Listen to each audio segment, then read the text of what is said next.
If you're new here, you're warmly invited to settle in with us. This is not the kind of channel that shouts at you or promises 10 shocking facts you won't believe. Quite the opposite.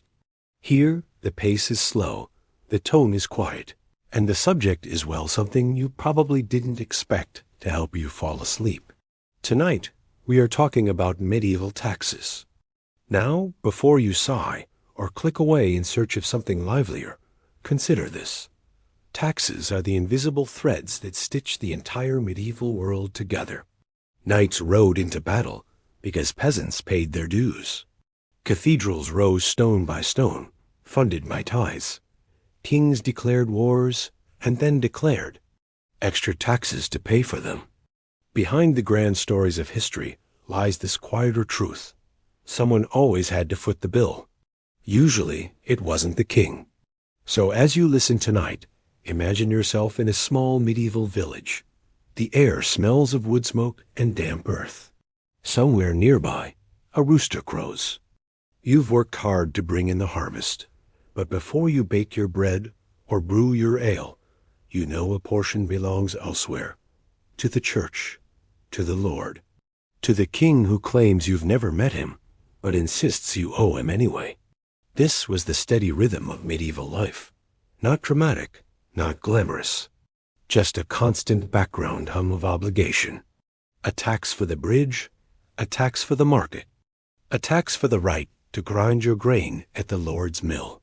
You could almost say the medieval world was less about knights and castles and more about careful accounting. So let your eyes grow heavy as we wander through this quiet history together. There will be no sudden noises, no fierce debates. Just the steady, unhurried story of how money, grain, chickens, and labor flowed from hand to hand, keeping the medieval world turning. And if you drift off along the way, don't worry. Even in the Middle Ages, plenty of people fell asleep listening to talk of taxes. Imagine waking up in your small timber and thatch house. The floor is packed dirt. The air inside is cool and faintly smoky because the fire has burned down overnight. You reach for bread from yesterday stale, but serviceable. Perhaps you dip it in a thin broth to soften it. This bread, simple as it is already part of the tax story, because the grain that made it was measured, counted, and tithed. For the medieval peasant, taxes were not abstract numbers calculated once a year. They were woven into daily life. If you grew barley, you expected to give 1/10 of it to the church. If you raised chickens, you might owe a few to the Lord at Martinmas. If you brewed ale, there was a fee for the right to do so, and perhaps an inspector making sure you sold it at the correct strength. Coins were scarce in many villages, so taxes were often in kind. A piglet, a measure of rye, a few days of labor, these could all serve as payment. Imagine the rhythm. Sow in spring, reap in autumn, and deliver the Lord's share when the steward comes around. And it wasn't just crops. Suppose you needed to cross the river to sell at the market. There was a toll for that bridge. And if you wanted to grind your grain into flour, you were obliged to use the Lord's mill, and he took his cut, sometimes a hefty portion of your flour. You couldn't simply build your own mill. That would violate his rights. Life was measured out in these small obligations. The bread you ate, the ale you drank, the wool you spun, all carried the shadow of taxation. It was not usually ruinous, though it could become so in lean years, but it was constant, like the tolling of the church bell or the turning of the seasons, a steady reminder that your labor was never entirely your own. Peasants rarely questioned this system. It was the way of things ordained by God and King. The same way the sun rose, the fields needed plowing, and winter always came. Complaints were muttered, certainly, but for most people, there was no alternative. To live was to pay. And so, as you picture the quiet village, with its crooked lanes and smoke curling from chimneys, imagine the unspoken knowledge every villager carried. That part of what they grew, made, or raised was already claimed. This was the silent heartbeat of medieval taxation. If taxes from the Lord were steady and predictable, the church's share was even more deeply woven into daily life. The church, after all, was not just a building at the edge of the village. It was the center of existence socially, spiritually, and financially. The most familiar obligation was the tithe, 1/10 of your produce set aside for God. In theory, this went to support the parish priest, to repair the church roof when it leaked, and to aid the poor. In practice, much of it flowed upward, like water trickling into a larger river, until it reached bishops, abbeys, or even the papal treasury. Imagine yourself harvesting wheat. You cut sheaves, bind them, and stack them in the field. But before you carry them to your barn, you know, 1 bundle in 10 will never be yours. It will be carted off to the church. A simple calculation, but one that touched every acre and every household. The tithe wasn't just grain. It could be wool from your sheep, honey from your hives, or even lambs and piglets. The church accepted payment in many forms, though curiously, never in complaints. Those were considered sinful.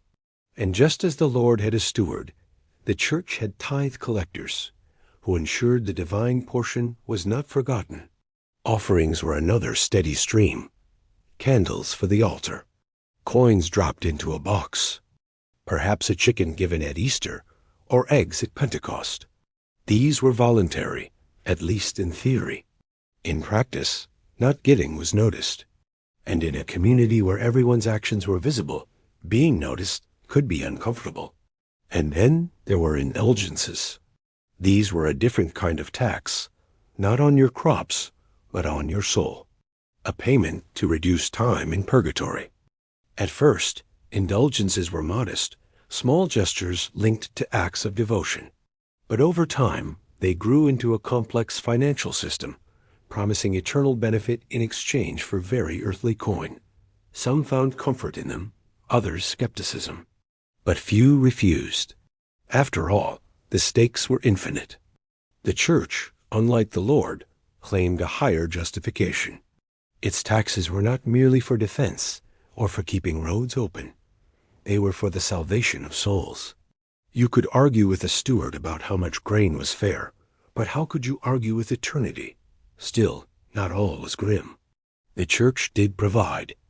Charity, festivals, the rhythm of the liturgical year all were supported by these tithes and offerings. A poor widow might receive bread. A pilgrim might find lodging. The church gave even as it took. Though, as many peasants likely noticed, the scales rarely balanced. So, in your quiet medieval village, the presence of the church was constant. The sound of bells marked your hours. The shape of your week was determined by Sunday rest, and the measure of your harvest was reduced by the tithe. Taxes of the body and taxes of the soul, both unavoidable, both accepted. For to live outside them was unthinkable. And as you imagine the heavy wooden chest of the parish, filled with grain, coins, and offerings, remember that this too was part of the medieval tax burden. Not a loud demand, but a steady, quiet certainty. Another reminder that nothing you grew or earned was entirely your own. If the church's demands seemed inevitable, like the rising of the sun, the obligations to one's Lord were just as certain, though perhaps a little more tangible. The Lord was not a distant figure cloaked in incense and theology. He, or sometimes she, was the person who owned the manor, the fields, the mill, and very often, your time. To understand medieval taxes, one must understand the manor system. Picture, if you will, a patchwork landscape. Open fields, divided not by fences, but by narrow strips, each strip belonging to a peasant family. A cluster of cottages gathered around a green. And looming nearby, the manor house, not always a castle, sometimes just a sturdier stone house, but always a reminder of who held authority. Peasants, known as tenants, did not usually own the land they worked. Instead, they held it from the Lord, in exchange for rent, but rent was rarely just coins. It might be measured in sheaves of grain, in geese delivered at Michaelmas, or in days of labor. Labor, in fact, was one of the most significant taxes. Known as corvée, it required peasants to spend part of their week working not their own land, but the Lord's. Imagine yourself with a plow and a pair of oxen turning the soil. But instead of preparing your own narrow strip for planting, you spend the day plowing the domain, the Lord's reserved fields. The rhythm is the same, the soil is the same, but the fruits will not be yours. This obligation was not limited to farming. At harvest time, the entire village might be summoned to gather the Lord's crops. At other times, you might be required to repair roads, dig ditches, or haul timber from the woods. Even the children were not exempt. Small hands could be useful for gathering stones or scaring birds from the fields. The manor was like a small economic universe with its own rules. If you wanted to bake bread, you were expected to use the Lord's oven, and he took a fee. To grind grain into flour, you went to the Lord's mill, where a portion of your flour was claimed as payment. If you brewed ale, which nearly every household did at some point, you might need permission, and once again, a cut went to the Lord. At first glance, this seems grasping, but from the perspective of the time, it was considered normal, even necessary. The Lord provided protection, at least in theory. He maintained some order, enforced the king's laws, and in times of danger might muster armed men to guard the village. It was not a charity, but a bargain, your labor and produce in exchange for his power and shield. Of course, the bargain was uneven. The Lord lived in relative comfort, with more food, better clothing, and some degree of leisure. The peasants lived in houses where the roof leaked, the hearth smoked, and the diet rarely varied. And yet, few thought the system unjust. It was simply the way of the world, as immutable as the weather. Even within the manor system, obligations varied. Free peasants might pay more in coin, but enjoy a little more independence. Serfs, bound to the land, had heavier burdens, unable to leave without permission. They were not slaves, but their freedom was narrowed, hemmed in by duty. To be born a serf was to inherit a permanent ledger of taxes and obligations that lasted a lifetime. The manor court, held periodically, enforced these obligations. A peasant who failed to render his due labor, or tried to bake bread in his own oven, might be fined. Not dramatically, perhaps, a few pennies, or the surrender of a chicken, but enough to remind him quietly who ruled. Think of the countless details. A woman might owe eggs to the Lord at Easter. A man might owe a piglet if his sow bore a litter. If a peasant died, the Lord might claim the best beast from his herd, a tax known as a heriot. Even death was not free of obligation. And yet, for all these burdens, the manor was also a place of community. The same Lord who claimed your grain might host the midsummer feast. The same steward who collected dues might sit beside you at church. Life was not neatly divided into oppressor and oppressed, but tangled like threads in a woven cloth.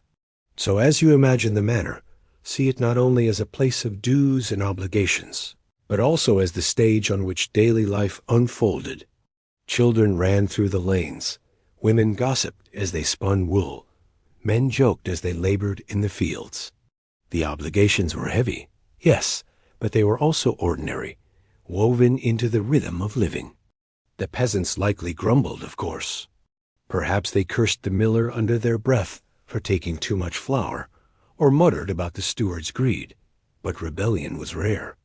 It was not that they loved their taxes, but that they had little imagination of a world without them. To live outside the manor was to be without land, without protection, and without a place in society.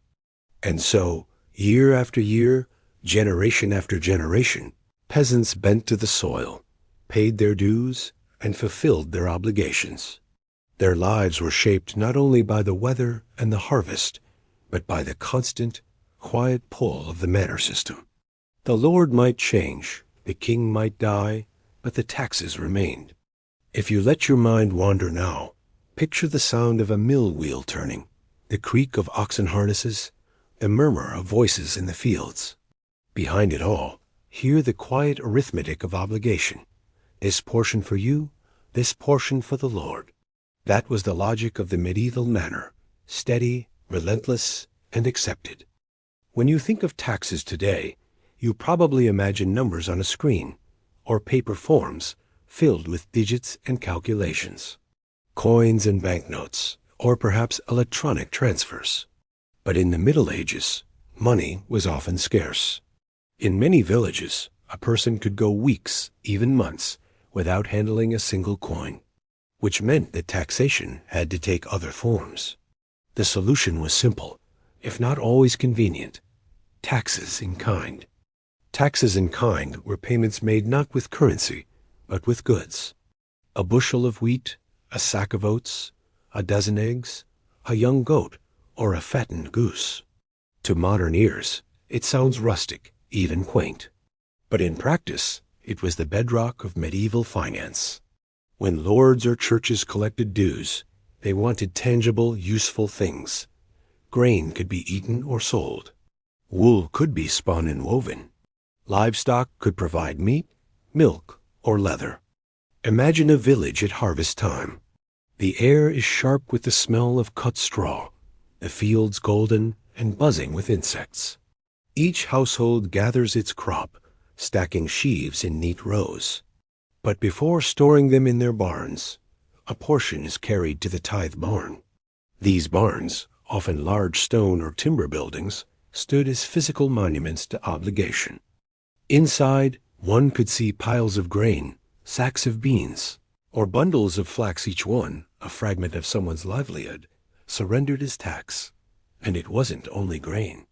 A peasant who raised chickens might owe a certain number each year. Picture the scene: the steward arriving, a ledger in hand, and the unfortunate peasant chasing down squawking birds in the yard, presenting them with a mixture of resignation and embarrassment. Chickens may seem insignificant, but they were valuable. They produced eggs, could be traded at market, and if roasted, provided a rare taste of luxury. Larger animals could also be demanded. A pig, for example, was a prize tax item. Pigs could forage for themselves, fattening on acorns and scraps, making them economical to raise. Handing one over was no small loss. Sometimes, rather than demand a whole animal, lords preferred piglets, easier to transport and easier to sell. A single litter could mean one for the family and one for the manor. Even dairy produce might be claimed. A portion of milk, or more commonly, cheese. Cheese, unlike milk, could be stored and transported without spoiling too quickly. And so, wheels of cheese made their way into the lord's stores, stacked alongside sacks of grain and barrels of ale. Oats were another staple of taxation. To us, they may seem humble, suitable only for porridge. But in the Middle Ages, oats fed horses, and horses were vital. For plowing, for transport, for war. Supplying oats was as much a contribution to the machinery of society as paying coin. In some regions, oats were so essential that obligations were measured specifically in this grain. These taxes in kind had their peculiarities. Imagine a village where each tenant owed a goose at Martinmas. On that autumn day, the manor courtyard might fill with honking, flapping birds, their feathers swirling through the air like snow. For the peasants, it was a noisy nuisance. For the steward, it was a logistical puzzle. How to keep the geese alive, fed, and accounted for until they could be consumed or sold. Payment in kind was not always convenient for the lord either. Chickens and geese needed care. Grain had to be stored safely, protected from damp and rodents. Livestock could sicken or die. In some cases, lords preferred to commute these obligations into coin. But where money was scarce, goods remained the default. A pig that squealed in the courtyard was proof of payment in a way that a promised coin could never be. One curious feature of taxes in kind was their visibility. When a peasant delivered grain or livestock, the entire community could see it. There was no secrecy, no quiet bank transfer. The sight of wagons rolling into the tithe barn or of geese milling in the yard was a public reminder of obligation. And perhaps, too, a quiet reassurance. Everyone was paying. Everyone shared the burden. Some goods were symbolic as well as practical. A chicken handed over might represent not just value, but acknowledgement of authority. To refuse was not only stingy, it was rebellious. And rebellion over taxes, while rare, did occur. There are records of villagers resisting, hiding their animals, or pleading poverty. But these small acts of defiance seldom succeeded. The system was resilient, and the collectors persistent. It is worth noting, too, that taxes in kind could be oddly specific. In some places, tenants were required to supply honey. Bees were precious in the Middle Ages, not only for sweetness, but for wax. Wax candles burned in churches, symbolizing divine light, and honey-flavored mead, the drink of celebrations. Thus, a jar of honey was no trivial offering. It was wealth distilled from flowers and bees, transferred from peasant to lord, and from lord to altar. In other regions, fish was demanded. On riversides, fishermen might be required to deliver a portion of their catch. This made sense in a society where fasting from meat on holy days was common. Fish was not just food, it was a religious necessity. So, as you imagine the medieval economy, picture it not as coins clinking in purses, but as a steady trickle of goods changing hands. Eggs in baskets, sacks of barley, jars of honey, bundles of flax, wheels of cheese, squealing piglets. Each one part of the quiet arithmetic of obligation. For the peasants, this was not necessarily easier than paying coin. Indeed, it could feel more personal. To hand over a chicken you had raised, or grain you had harvested, was to surrender something tangible. The loss was not abstract. It was noisy, feathery, or fragrant. And yet, it was the way of things. This system also created its own rhythms. Certain goods were due at certain times of year, tied to the agricultural calendar. Autumn brought grain. Winter might bring livestock. Spring perhaps eggs or young animals. Taxes in kind turned the cycle of the seasons into a cycle of obligation. And so, the peasants lived year by year, season by season, giving not only their labor and their coins, but their animals, their crops, and the produce of their own hands. Taxes in kind made the burdens of the medieval world visible and immediate. They filled barns, kitchens, and storehouses, linking peasant huts to manor halls, and manor halls to cathedrals. As you let this image settle, imagine yourself drifting through that world. Hear the rustle of sacks being dragged across a courtyard. Smell the sharp tang of grain, the earthy scent of livestock. See the steward's careful eye as he counts, weighs, and records. This was taxation not in visible numbers, but the daily reality of chickens, pigs, oats, and cheese. A system as practical as it was unrelenting, and as ordinary as the turning of the seasons. If the manor lord and the village priest were steady, everyday presences in a peasant's life, the king was more like the weather, distant, grand, and capable of unleashing sudden storms. You might live your entire life without ever seeing him, but his decisions, especially about money, still reached you. And unlike the predictable rhythm of church tithes or manorial dues, royal demands came irregularly, often in great gusts of urgency. These were the extraordinary levies, sudden taxes, called in times of war, crusade, or occasionally, a king's personal misfortune. Let's begin with war, since that was the most common reason for royal taxation. Medieval kings were rarely content to sit quietly at home. They claimed lands, defended borders, and answered insults with armies. But armies, as it turns out, are expensive. Horses must be fed. Armor must be forged. Crossbows, lances, and arrows don't appear out of thin air. And soldiers, though often compelled by duty, still needed to eat. Someone had to pay for all of this, and that someone was rarely the king himself. So, when war loomed, the king sent word across the realm. New taxes were to be collected. Sometimes these were straightforward sums of money, demanded from towns, villages, and noble estates. Other times, they took the form of goods grain to feed troops, horses to carry knights, or carts to transport supplies. For peasants, who already gave so much to their lords in the church, this felt like a sudden doubling of burdens. But refusal was not an option. To resist was to risk being branded disloyal, or even treasonous. Crusades provided another reason for extraordinary levies. When a pope called for Christian armies to march eastward, kings eagerly declared their participation. The reasons were spiritual, certainly, but also political and economic. Yet crusading armies did not fund themselves. Soldiers needed ships to carry them across seas, provisions for long marches, and coin for bribes and tolls along the way. To cover these costs, kings imposed special taxes, often framed as pious contributions. To give your coin, or more likely, your grain or livestock, was not only a civic duty, but a spiritual one. After all, you were supporting the liberation of holy lands. The marketing was clever. Resistance to such taxes could be portrayed as resistance to God himself. Then there were ransoms, those awkward moments when a king, having been captured in battle, needed rescuing. Perhaps the most famous example was Richard the Lionheart, who, while returning from crusade, was seized and held for ransom. The price was astronomical, so high that it required a kingdom-wide effort to raise the money.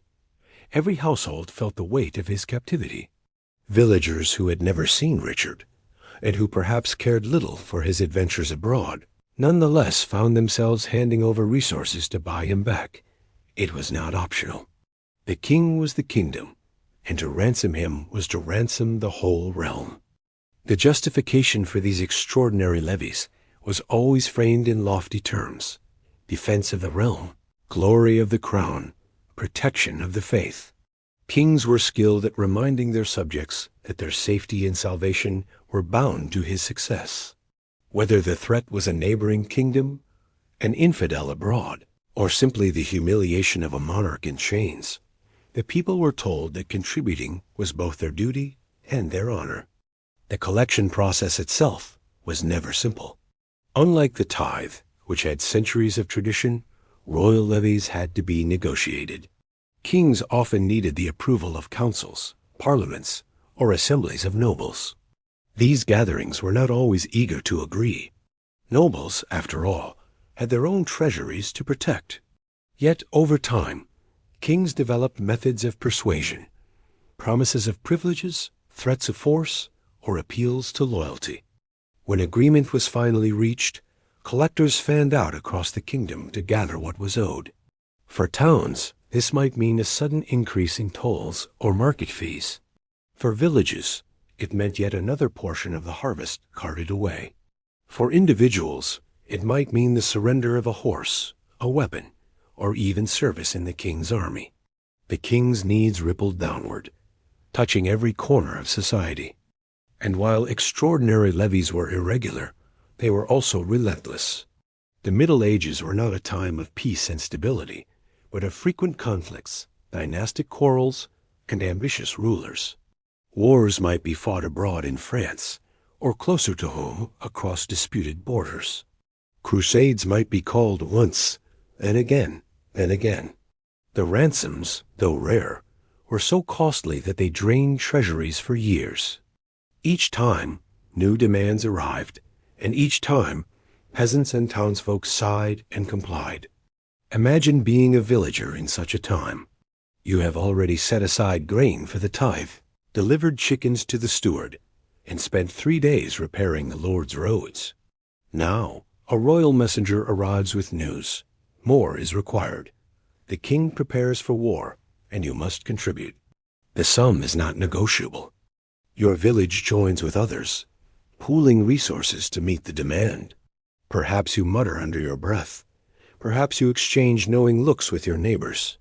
But you give, because to deny the king was unthinkable. Sometimes, of course, extraordinary levies provoked resentment. There are records of complaints, of petitions to reduce the burden, and occasionally of outright revolts. But most of the time, the demands were met. Medieval people had a deep sense of obligation, reinforced by religion, tradition, and fear. They lived in a world where kings ruled by divine right, where order was fragile, and where safety seemed to depend on strong rulers.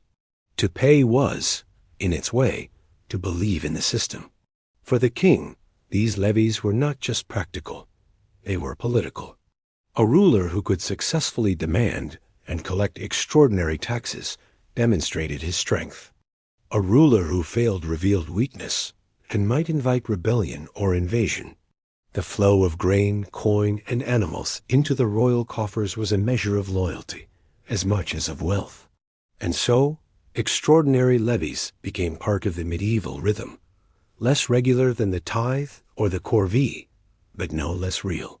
They reminded the people that beyond their village and manor, beyond their church and fields, there was a larger world. A world of kings and battles, crusades and captives. A world in which their small contributions, chickens and coins alike, supported vast enterprises. As you drift in thought, imagine the scene of a royal muster, wagons laden with sacks of grain, horses tied together in long lines, villagers watching as their resources vanish into the distance.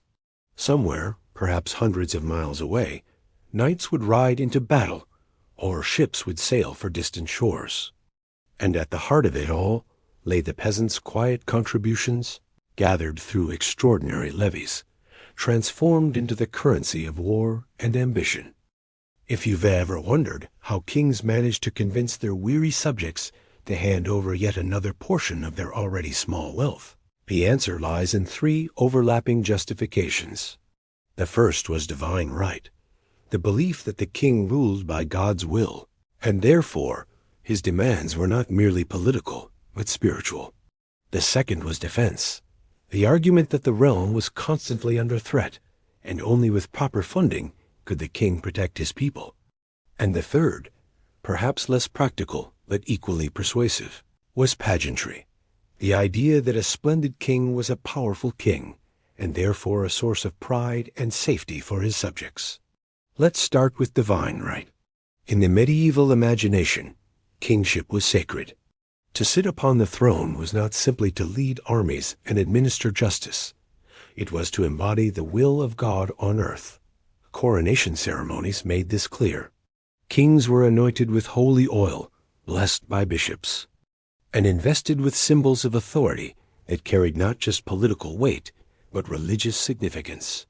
When such a figure demanded taxes, it was not framed as the whim of a man, but as the rightful order of heaven. To resist the king, therefore, was to risk resisting God. Collectors and royal clerks reminded subjects of this, sometimes gently, sometimes less so. A coin for the king's treasury was not only a civic duty, it was an act of loyalty to the divine order. In sermons and proclamations, this language was repeated: the king as shepherd, the people as flock, and the flock providing wool for the sake of the whole. Few peasants or townsfolk dared question this framework. Even if doubts lingered privately, publicly the king's will was accepted as a reflection of something larger, even eternal.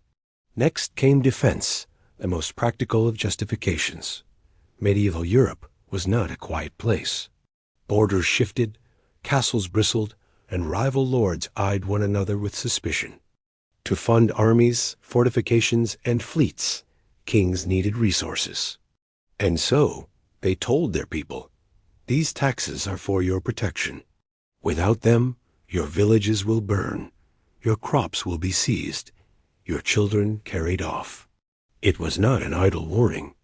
Many people had lived through raids, seen fires on the horizon, or heard tales of enemy soldiers moving across the land. The idea that taxation was the price of security seemed harsh, but believable. Sometimes this defense narrative was expanded into something grander, almost cosmic. The enemy was not just another kingdom, but an infidel force, a heretic uprising, or a threat to Christendom itself. In such cases, the urgency doubled. By contributing grain, livestock, or coin, the subject was not only protecting their village, but defending the faith, the nation, and the very fabric of Christian society. This combination of fear and faith was powerful. After all, what was one goose or a sack of barley compared to the safety of one as soul and one as homeland? And then there was pageantry. It may sound frivolous, but in the medieval world, appearances mattered as much as fortifications. A king's magnificence was seen as a reflection of his strength. Rich garments, glittering crowns, and splendid feasts sent a message to rivals and subjects alike. This ruler was blessed, powerful, and secure. To fund such pageantry, taxes were required. The king's subjects were told, and often believed, that his grandeur was their grandeur. When he rode through the streets in cloth of gold, when he entertained ambassadors in halls lit by hundreds of candles, it was proof of the kingdom's prosperity. This justification leaned less on fear and more on pride. People wanted to believe their king was impressive. They wanted him to command respect abroad, to awe visitors, to embody greatness. Paying for his pageantry, then, could be framed not as a burden, but as an investment in the reputation of the realm. Of course, not everyone agreed. In private, peasants might grumble that their hard-earned grain was turned into gilded feasts. But the spectacle had its effect. To see one's king surrounded by banners, trumpets, and knights in gleaming armor was to feel part of something larger than the cramped cottage or muddy field of daily life. The justifications did not exist separately.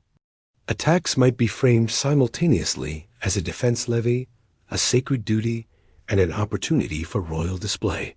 Consider, for example, the Saladin tithe of 1188 in England. Called to fund the Third Crusade, it was presented as a holy obligation, necessary for defense of Christendom, and also a way to uphold the king's prestige among other rulers. To refuse such a tax was nearly impossible. To pay it was, in a sense, to secure one's place in both heaven and history. There is a certain irony here. Many of those who paid these taxes would never see the fruits of their contributions. A farmer in a distant village might hand over a portion of his oats, never knowing they ended up feeding horses in a war hundreds of miles away. A housewife might surrender a silver coin, never realizing it was melted into plate for a royal feast.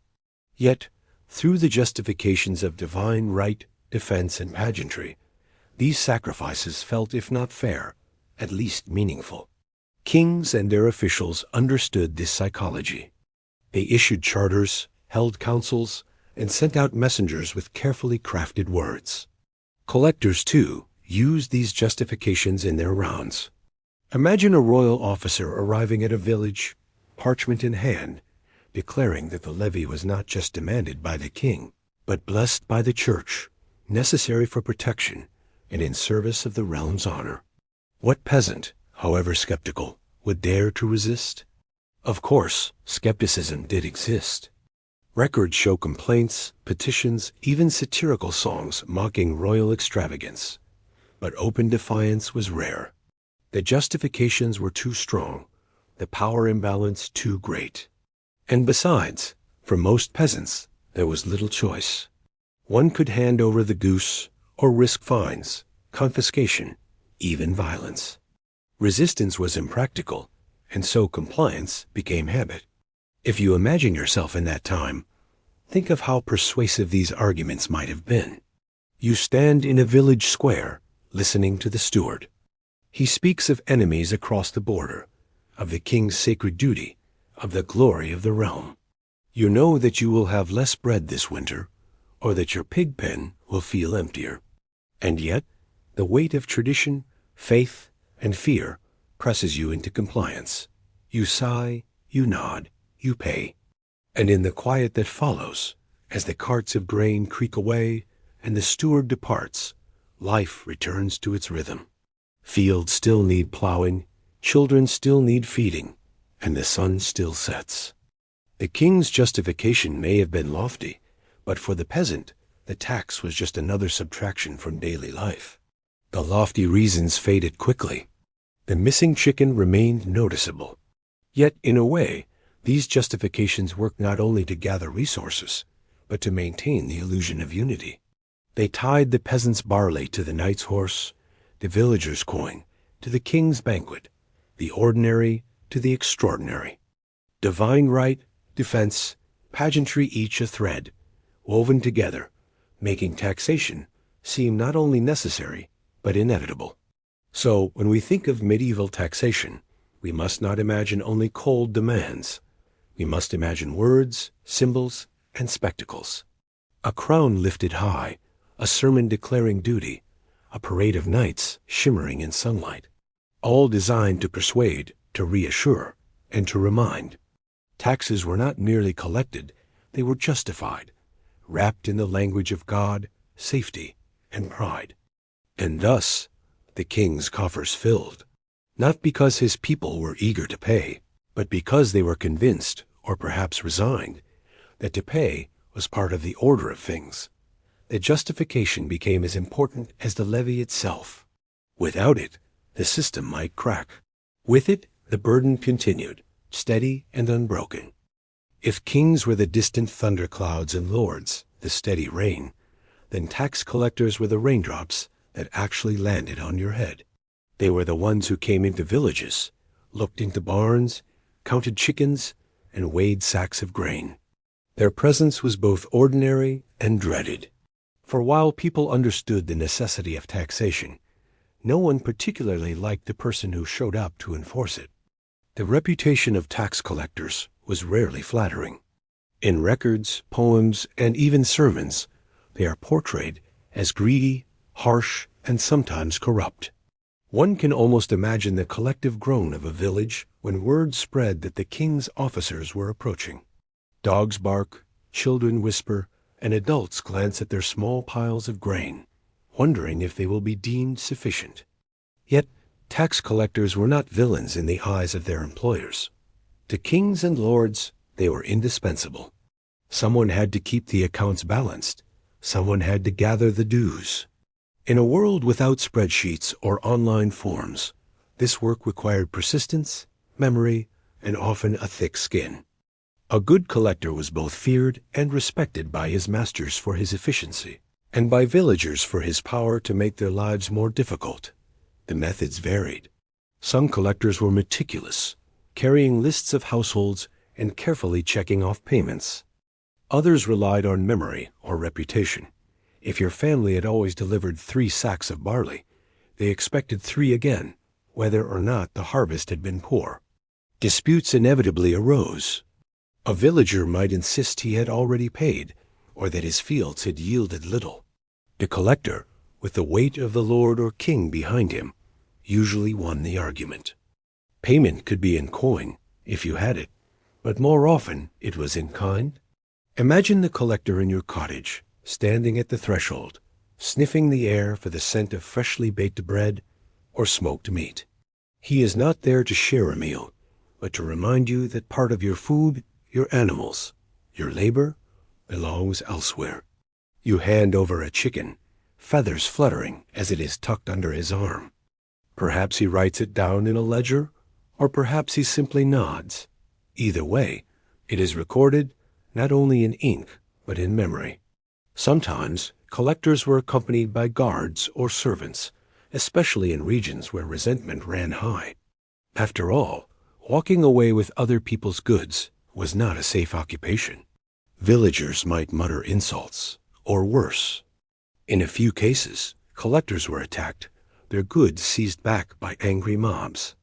Kings did not take such rebellions lightly, and punishments could be severe.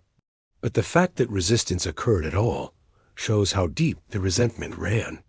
There were also subtler forms of resistance.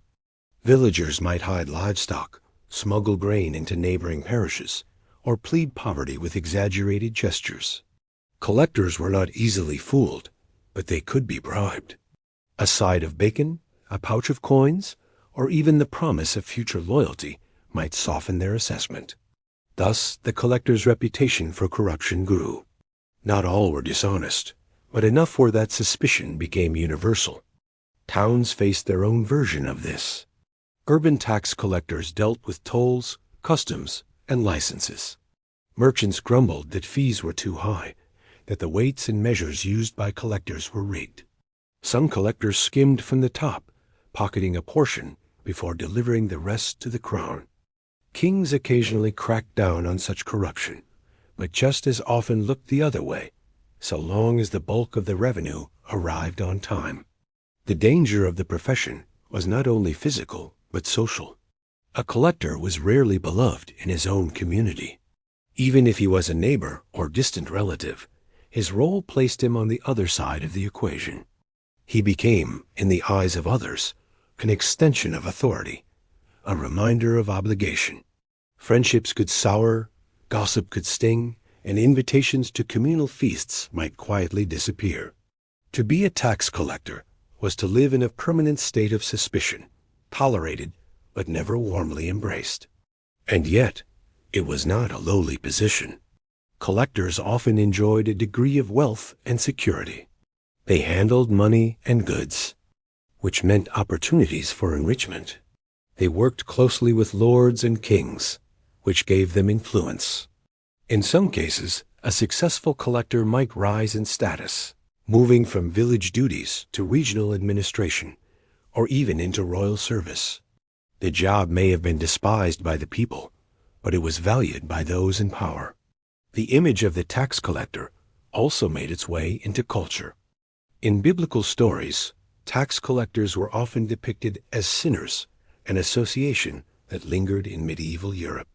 Preachers used them as examples of greed and corruption, warning congregations against dishonesty. Satirical songs mocked their heavy hands and hungry eyes. In folk-tale lies, the tax collector was sometimes the butt of jokes, tricked by clever peasants or outwitted by fate. Humor, after all, was one way for ordinary people to endure the irritation of their presence. Yet, despite the resentment, collectors kept coming. Year after year, levy after levy, they walked the same muddy roads, knocked on the same wooden doors, and demanded the same chickens and coins. They were the human face of taxation, and their persistence made the entire system possible. Without them, royal treasuries would be empty, lords would lack resources, and the church would struggle to maintain its cathedrals. They were disliked, but indispensable. Picture the scene once more. A winter morning, frost whitening the thatched roofs. A collector rides into the village, cloak pulled tight against the cold. Children watch from doorways, whispering. Adults sigh, gathering what they owe. Chickens squawk, sacks are hefted, coins change hands. The collector records, thanks, and departs. Life resumes, but the memory lingers. He will be back.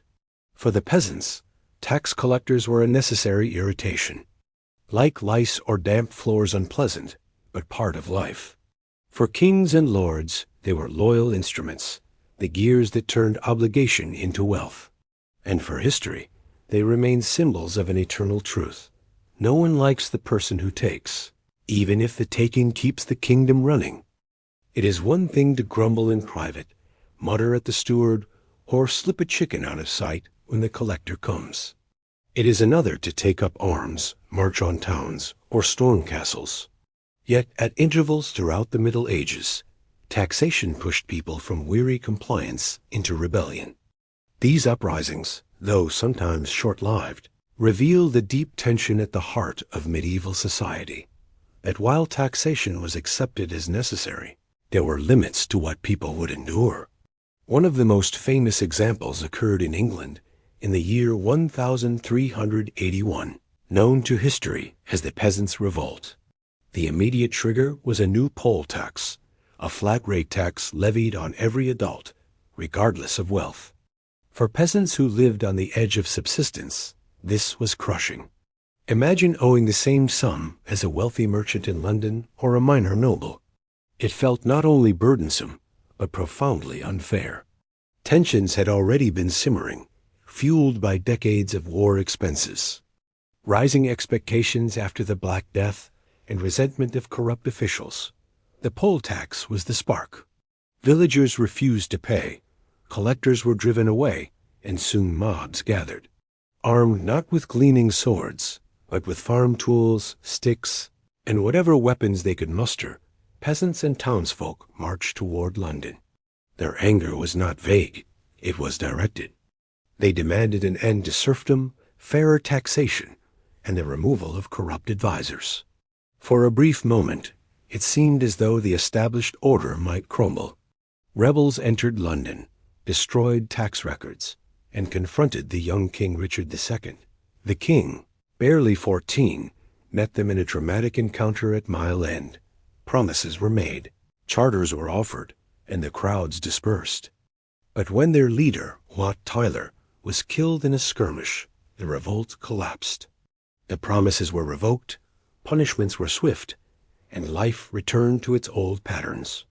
Yet the memory of the revolt lingered, a reminder that even peasants had a breaking point. England was not alone. In France, similar tensions erupted in the Jacquerie of 1358, named after the derisive nickname Jacques Bonhomme, roughly Jack Goodfellow, used by nobles to mock peasants. This uprising was fueled by heavy taxation to fund the ongoing 100 Years' War. French peasants were exhausted by war, famine, and plague, and now faced demands for yet more contributions to a seemingly endless conflict. The revolt was fierce and violent, with peasants attacking manor houses, destroying tax records, and targeting the symbols of their oppression. Nobles retaliated with equal ferocity, and the rebellion was brutally suppressed. But as in England, the uprising revealed how taxation could transform ordinary villagers into insurgents when their patience was exhausted. Other revolts flared in cities, where taxation often fell heavily on merchants and artisans. In Florence, the Ciompi Revolt of 1378 saw wool workers rise up, frustrated by economic hardship and taxes that favored wealthy elites. They briefly seized control of the city government, demanding reforms. In the end, their power faded, but the episode showed that discontent with taxation was not confined to rural fields. It thrived in the crowded streets of cities, too, where every toll, every market fee, every excise on bread or wine felt immediate and personal. Even in smaller ways, resistance appeared across Europe.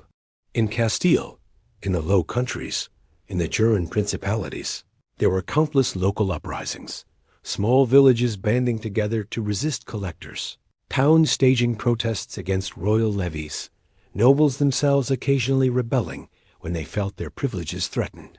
Taxation, though necessary, was never without friction. It is worth noting that these revolts rarely succeeded in abolishing taxation. No medieval society could function without it. Armies had to be fed, roads maintained, churches built, and courts funded. The revolts usually ended with restoration of order, punishment for ringleaders, and sometimes small concessions. Yet they served as reminders to rulers that there were limits. Push too hard, demand too much, and even the most humble plowman could become a rebel. The emotional power of these revolts also lingered in culture. Chroniclers recorded them with a mixture of horror and fascination.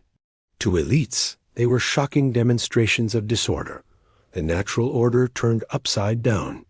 To peasants, they became whispered legends, stories of defiance passed from one generation to the next. Even if crushed, the memory of standing together against unbearable demands gave ordinary people a sense of dignity.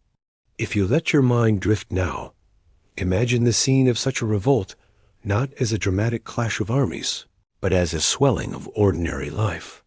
Men leaving their fields, women joining with pots and pans as makeshift weapons, young people carrying banners daubed with slogans. They march, not with the discipline of knights, but with the raw energy of desperation.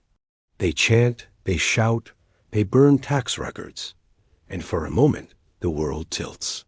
The collectors, the stewards, the lords themselves are forced to listen. Then, of course, comes the return of order. Royal forces march in, armored and disciplined. The rebellion scatters, leaders are executed, promises dissolve into air, Life resumes its familiar rhythm, but something has changed. The idea that peasants could rise, however briefly, has been planted. The knowledge that taxation is not limitless has been demonstrated. And so, throughout the Middle Ages, taxation was not only a financial reality, but a political one. It was the fulcrum around which power balanced, and sometimes tipped. Kings learned to justify their levies carefully. Lords learned to temper their demands, and collectors learned to tread cautiously. For behind the compliance of villagers lay a simmering awareness that enough was, eventually, enough. As you picture this, do not imagine only the noise and fire of revolt. Imagine also the silence after, when the fields once again lay open to the sky. The villages returned to their chores, and the collectors resumed their rounds. The taxes continued, as they always did, but the memory of rebellion lingered like an echo, a whisper in the collective mind of Europe. Even the quietest people can shout when pushed too far. So far, we've walked through the countryside, fields, manors, tithes, lords, and kings. But medieval life was not confined to villages. Towns and cities were growing hubs of activity, places where peasants brought goods to sell, merchants carried wares from afar, and money flowed a little more freely than in rural hamlets. With this bustle came opportunity. And of course, opportunity for taxation. Unlike the steady tithes of the church or the predictable dues of the manor, urban taxes were often experienced in motion. You didn't just pay when harvest came, you paid when you entered a town gate, when you crossed a bridge, when you set up a stall in the market. Taxes here were tied to movement, to commerce, to the very act of participating in the economic life of the Middle Ages. Let us start with gates. Picture a walled town, stone or timber, rising against the skyline. The gates are the funnels through which people, animals, and goods must pass. And at each gate, there is a guard or an officer ready to collect a toll. If you were a villager bringing in eggs, you might hand over a few coins or, in some cases, one egg from every dozen. If you were a merchant with a wagon of cloth, the fee would be heavier, sometimes measured as a percentage of your cargo's value. These tolls were not always popular, but they were justified as necessary for the upkeep of the walls, the roads, and the security of the town. After all, gates did not guard themselves. Still, one can imagine the irritation of a weary traveler, having trudged through muddy roads, only to be stopped and told that entry comes at a price. Once inside, further fees awaited. Markets were the lifeblood of medieval towns, vibrant and noisy places where fishmongers shouted their wares, bakers displayed loaves, and farmers sold vegetables. To set up a stall, you paid rent or toll to the town authorities. The logic was simple. The market was a privilege, not a right, and privileges carried a cost. Sometimes the fee was daily, sometimes weekly, sometimes seasonal. Records show payments not only in coins, but in kind and apple here. A loaf of bread, their small, steady reminders that nothing was free. Then there were bridge tolls. Bridges were precious infrastructure in the Middle Ages, often built and maintained at great cost. Crossing a river by ferry was risky. Crossing by ford could be deadly after rain. A bridge offered safety and speed, but the price was a toll. Carts, horses, and even pedestrians might be charged. Imagine leading a cow across, only to be stopped by a toll-keeper, demanding a fee for each hoof that passed. One could almost hear the muttered curses of peasants who wondered why rivers were never free. Toll stations were sometimes small huts beside a bridge, sometimes little booths built into the very structure of a town gate. Collectors took their duty seriously, counting wagons, weighing loads, and ensuring no one slipped past without payment. Of course, attempts at evasion were common. People would ford rivers upstream, sneak through gaps in walls, or bribe guards to look the other way. These evasions were risky if caught. Fines could be harsh, but they reveal how much ordinary people resented the constant drip of tolls. Merchants, in particular, faced a gauntlet of tolls. A trader carrying wine from Bordeaux to Flanders might pay dozens of fees along the route. Bridge tolls, town tolls, gate tolls, market tolls, customs duties. The cumulative effect was significant, and merchants often complained bitterly. Yet rulers defended this system as essential for maintaining infrastructure and funding defenses. In truth, tolls were also a convenient way to enrich local coffers and remind merchants who held authority over the roads. These tolls could also be oddly specific. Records show that in some places, tolls were charged per head of livestock, with different rates for pigs, sheep, and cattle.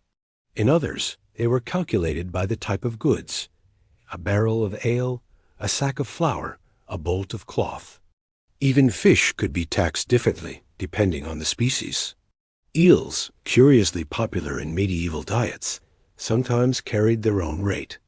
To the modern ear, this sounds bureaucratic, but for medieval officials, it was simply a practical way of ensuring no value escaped notice. For townsfolk, these tolls became part of the rhythm of life. To go to market meant calculating not only how much you could sell, but how much you must pay. To travel meant factoring in bridge fees and gate tolls. Some may have shrugged it off as inevitable. Others no doubt cursed under their breath. Yet, like so many medieval burdens, it was accepted as the cost of living within the order of things. There is a quiet irony here. Towns grew because they offered opportunities, trade, markets, and relative freedom compared to rural serfdom.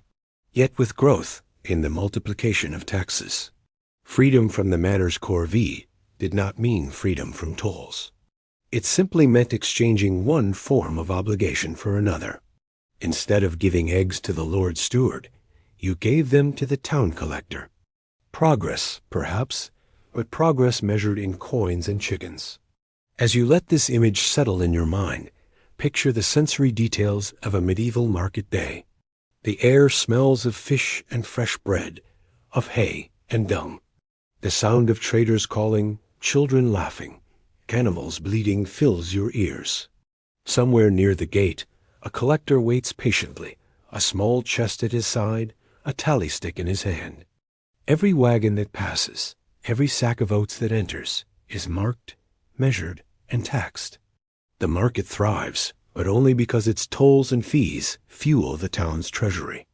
It may seem dreary, but in truth, tolls were part of what made towns possible. They funded walls, roads, even wells. They allowed towns to pay guards, repair bridges, and light lamps in the streets. In this sense, the people received something for their money. Still, the irritation remained. After all, no one enjoys paying to enter their own town or to sell their own goods. Medieval life, like ours, carried the quiet contradiction of recognizing taxation's necessity while resenting its presence. And so, medieval towns thrummed with life markets bustling, gates swinging open and closed, bridges echoing with footsteps, and always, beneath it all, the steady collection of tolls. Not as dramatic as wars or revolts, not as lofty as tithes or crusades, but constant, practical, and unavoidable. The hum of daily taxation, woven into the hum of daily trade. If the tolls at gates and bridges were the cost of moving goods, guild dues and licenses were the cost of belonging. To live and work in a medieval town was to participate in a dense web of associations and regulations. At the heart of this network stood the guilds, organizations of craftsmen and merchants that controlled trades, protected their members, and, not incidentally, collected their own forms of tax. Imagine a street in a medieval city, narrow, crowded, and lined with workshops. The clang of hammer on anvil echoes from the blacksmith's forge. The smell of yeast drifts from a baker's oven. Wool merchants call out prices, their stalls heavy with fabric. None of these people worked in isolation. Each belonged to a guild, and each guild had its dues. Guild dues were a kind of tax dressed in communal clothing. Members paid regular contributions, often annually, sometimes monthly. These funds maintained guild halls, supported members in times of need, paid for religious observances, and, when necessary, hired lawyers to defend the guild's rights. In return, members enjoyed the protection and privileges of the group. But protection was not free. Take the Bakers' Guild, for example. Bread was the staple food of medieval towns, and its production was tightly regulated. Bakers paid for the right to operate ovens, and they were subject to inspection to ensure loaves were the correct weight and price. The guild set these standards, and the town enforced them. A baker who tried to undercut the system might face fines, or even public shaming. Dues supported this system, ensuring that bread was plentiful, fair, and ideally not too adulterated with chaff or dust. Licenses extended beyond guild membership. In many towns, the right to sell goods in a market, to brew ale, to run a tavern, or even to transport goods across town required a license. These were essentially taxes, though they were framed as permissions. To sell bread, you needed the town's blessing. To brew ale, you needed official approval. Each license cost money, and often had to be renewed. For townsfolk, this meant that daily life was full of small transactions with authority, constant reminders that commerce was not a free-for-all, but a regulated privilege. Some licenses were highly specific. In London, fishmongers had to purchase the right to sell certain species. In some French towns, butchers paid extra for the privilege of slaughtering animals inside the walls rather than outside. Even gravediggers, in certain places, had to hold a license to ply their trade. To modern ears, this sounds bureaucratic to the point of absurdity, but in the medieval mind, it was orderly. Licenses ensured quality, protected monopolies, and provided revenue. The guilds themselves enforced compliance with a mixture of camaraderie and coercion. A member who failed to pay dues might find himself excluded from meetings, denied access to communal ovens or mills, or, in extreme cases, expelled. Expulsion was not just a social slight, it was economic ruin. Without guild membership, one could not legally work in the trade. So members paid, sometimes reluctantly, but always. Guild dues also extended to rituals and religion. Many guilds maintained chapels or altars where priests prayed for the souls of members. Dues funded candles, vestments, and annual feasts in honor of patron saints. To pay was not just financial, but spiritual. One could think of it as a medieval subscription service. Pay your guild dues, and you received both earthly protection and heavenly intercession. For apprentices and journeymen, the costs were different, but still real. An apprentice's family often paid a fee to the master who trained him. A journeyman seeking to become a master paid entry fees, presented a masterpiece of his craft, and contributed to guild funds. Advancement in trade required not only skill, but the ability to afford these milestones. Once again, money and obligation intertwined. Consider the brewing trade. Ale was the universal drink of medieval towns, consumed daily by rich and poor alike. Brewing was often carried out by women, known as alewives. To sell ale legally, they needed a license. Town officials inspected the quality, checked the measures, and levied fines if standards were not met. Records are full of small notes about alewives fined for weak ale, short measures, or selling without permission. These fines were, effectively, another form of tax. And so even the simple act of brewing drink for neighbors was folded into the great fabric of obligation. Bread and ale, the daily staples of life, became symbols of this system. Both were necessary, both were consumed by everyone, and both were regulated and taxed. To sell a loaf or pour a mug was to enter into a relationship with authority. It is no exaggeration to say that every bite and every sip carried with it a trace of taxation. All of this may sound oppressive, and indeed it could be frustrating. But guilds also offered genuine benefits.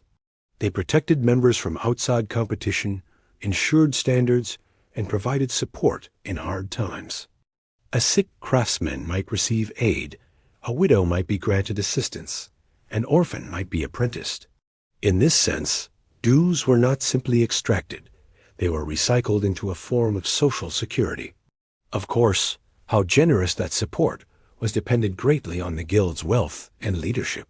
Still, for townsfolk, the feeling of being surrounded by dues, licenses, and obligations must have been palpable. To open your shop was to remember the fee. To sell your wares was to consider the inspector's eye. To bake bread was to balance flour, firewood, and taxation. Freedom in the town was real, but it was framed, shaped, and constantly monitored. Imagine now walking down that bustling medieval street. You hear the clatter of carts, the cries of sellers, the clang of hammers. At every corner, some authority is present, whether guild officer, market inspector, or toll collector. A loaf of bread changes hands, but behind it stands a guild, a regulation, a fee. A pint of ale is poured, but behind it is a license, a tax, a potential fine. Life goes on, noisy and vivid, yet threaded through with the quiet arithmetic of dues. And so, while guilds gave structure and identity, they also reminded everyone that nothing in town life was free, not even the right to bake, to brew, or to sell. Everything came at a cost measured not only in coins, but in the constant awareness of obligation. So far we have wandered through village fields and town markets, hearing the rustle of grain sacks and the clink of coins. But the story of taxation was not confined to static places. Much of it lay along the roads, rivers, and harbors of Europe, the arteries of trade. Wherever goods moved, officials waited. And wherever merchants hoped to profit, customs duties stood ready to take their share. Imagine a long medieval road stretching across the countryside. It is not paved, but hardened earth, rutted with wagon wheels, sometimes flooded with mud. Along it moves a caravan of merchants, their carts piled with cloth, wine, or salt. Ahead lies a bridge, or a crossroads, or a town gate, and there, predictably, is a customs officer. He is not a brigand, though to merchants. He may feel like one, but an official, employed to collect the king's or town's due. These customs duties could be astonishingly frequent. A merchant carrying goods from northern France to Flanders might pay dozens of separate tolls. Each lord along the route claimed the right to charge for passage. Each town imposed its own fees on imports and exports. And at every river crossing, bridge, or ferry, there might be yet another demand. To trade was not simply to move goods. It was to weave through a maze of obligations, each one taking a slice of the cargo's value. Ports, of course, were especially lucrative sites for customs. Picture the bustling harbor of Venice, with its forest of masts, sails snapping in the wind, and the air thick with the smell of pitch, fish, and spices. Every ship that docked was subject to inspection. Officials boarded, noted the cargo, and calculated duties. Pepper, cinnamon, silk, and other exotic wares were weighed and taxed according to carefully maintained tables. Merchants may have dreamed of profits, but the city dreamed of revenue. Other ports, from London to Lubeck, followed similar routines. Ships entering with wine, timber, or cloth paid fees. Ships departing with wool or grain paid again. Customs houses stood at the edges of docks, with clerks recording transactions, stamping documents, and collecting payments. In some cases, goods could not even be unloaded until duties were satisfied. The system ensured that trade enriched not only merchants, but rulers, towns, and ports. To modern ears, such constant taxation may sound excessive. But in the medieval world, customs duties were defended as necessary for maintaining the infrastructure. Roads needed repair, harbors needed dredging, and guards needed wages. At least, that was the official explanation. In truth, duties also served as convenient revenue streams for lords, kings, and cities eager to finance wars, pageantry, or cathedrals. Merchants, understandably, grumbled. Many records survive of complaints about excessive tolls, unfair rates, or corrupt officials. Some duties seemed arbitrary, with no clear connection to services provided. And indeed, some lords simply imposed them because they could. The logic was blunt. If goods passed through their land, why should they not take a share? To the merchant, this felt like legalized robbery. To the lord, it was simply authority in action. Smuggling and evasion were natural consequences. Merchants sought hidden paths, bribed guards, or misdeclared goods. If the duty on wine was heavy, perhaps it could be disguised as vinegar. If the toll on cloth was steep, perhaps a wagon could be padded to appear lighter. Officials fought back with inspections, penalties, and sometimes dramatic punishments. The dance between merchant ingenuity and official suspicion was as old as trade itself. Customs duties were not uniform. Rates varied by region, by ruler, and by time. Some were fixed amounts per wagon or per barrel. Others were percentages of value, requiring officials to assess how much goods were worth, a process ripe for dispute. Imagine a merchant insisting that his spices were of low quality, while the collector, sniffing the fragrant cargo, declared them fine and therefore highly taxed. The arguments must have been as sharp as the sense. Despite the irritation, merchants endured. The profits of trade outweighed the burdens of duty. A sack of pepper bought in Alexandria and sold in Paris could bring fortunes even after dozens of tolls. A cask of Bordeaux wine, taxed along the Garonne and again in London, still found eager buyers. Customs duties slowed trade, but they could not stop it. Indeed, they became part of the calculation, built into prices, accepted as part of the merchant's world. There were also larger structures of duty. The Hanseatic League, that great network of northern European trading cities, negotiated collective privileges to reduce or standardize tolls. Kings granted exemptions to favored merchants, often in exchange for loans or political loyalty. Towns competed for trade by adjusting their duties, lowering them to attract commerce, raising them when confident of monopoly. The interplay of taxes and trade shaped entire regions, determining which towns thrived and which withered. Consider the example of the English wool trade. Wool was England's great export, shipped to the cloth-making centers of Flanders. The crown recognized its value and imposed customs at every stage. Merchants grumbled, but the wealth generated was immense. Cathedrals, castles, and wars were funded by wool customs. To wear a fine English cloak in Bruges was not merely to enjoy warmth, but to feel the invisible weight of countless duties woven into its threads. Or consider salt. Essential for preserving food, salt was traded widely and taxed heavily. In France, the infamous gabelle, a salt tax, became one of the most resented levies in later centuries. Even in the medieval period, duties on salt provided steady revenue. Every pinch that seasoned food, every barrel that preserved fish, carried with it the faint taste of obligation. As you imagine this world, picture yourself not as a peasant in a village, but as a merchant on the road. Your wagon creaks under its load of wool, your horses plod patiently forward. At every crossing, someone waits, a guard with a spear, an officer with a tally stick, a clerk with ink-stained fingers. You sigh, reach for your purse, and pay. Coins clink, documents are stamped, and the road stretches onward. Trade continues, but at every step, the quiet hand of taxation rests on your shoulder. And so, customs duties on trade routes and ports became the heartbeat of medieval commerce. They funded roads, harbors, and rulers. They irritated merchants, inspired smuggling, and filled treasuries. They remind us that even in the age of knights and castles, the flow of goods was never free. Every barrel, every bale, every sack passed through a web of obligation, a web woven not of silk or wool, but of taxation.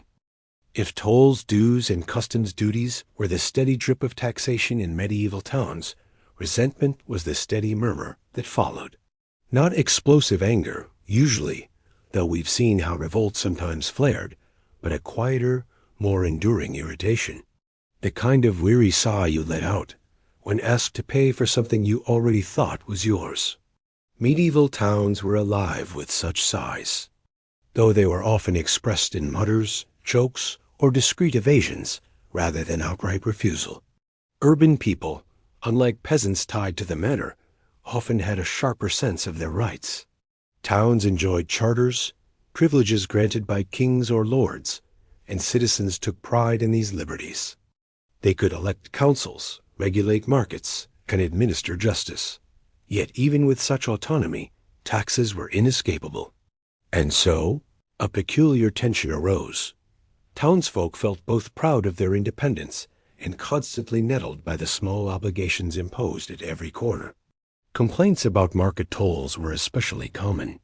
Merchants groaned that tolls drove up prices. Customers muttered that bread and ale cost more than they should, and artisans resented fees that seemed to eat into already narrow profits. Sometimes the resentment spilled into formal petitions, with town councils begging kings for relief or negotiation. More often, it was expressed through humor.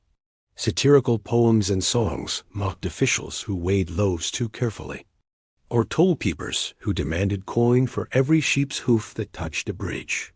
Humor softened resentment, even as it acknowledged its sting. But humor was not the only outlet. Clever evasions were just as widespread. Townsfolk became adept at slipping around the rules, shaving obligations wherever possible. A merchant might declare fewer barrels than he carried, trusting that officials would not count too carefully. A baker might quietly reduce the weight of loaves, hoping inspectors were distracted. An alewife might brew without a license, selling quietly to neighbors before officials noticed. Smuggling, too, thrived. Not the dramatic image of smugglers in fast ships with contraband silk, but small, local acts. Farmers might sneak produce into town at night, avoiding gates where tolls were collected. Merchants might carry goods through back roads, evading customs stations.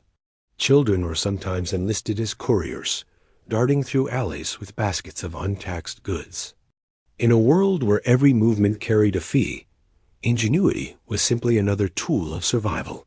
There were also subtler strategies. Some townsfolk cultivated friendships with collectors, offering small gifts in exchange for leniency. A loaf of fresh bread, a jug of ale, or a promise of future loyalty could soften the hand that tallied.